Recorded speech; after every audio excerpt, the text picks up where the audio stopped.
Isang mapagpalang araw sa inyong lahat mga kapatid. We are the Philippine United Worship Team at sa gawain ng Kings PMCF. Nag-aanyaya sa inyo sa darating na November 29, 2025, magkakaroon ng Youth Revival Kabataan Ako. Ito ay gaganapin sa Siemens Auditorium, Sapphire Street, DBP Subdivision, Naga Road, Pulanlupa, sa ganap na 3 to 7 p.m. Kaya lahat ng mga kabataan diyan, kayo ay aming inaanyayahan.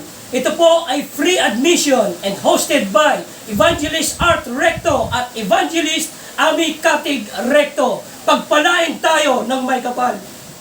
Come and be blessed!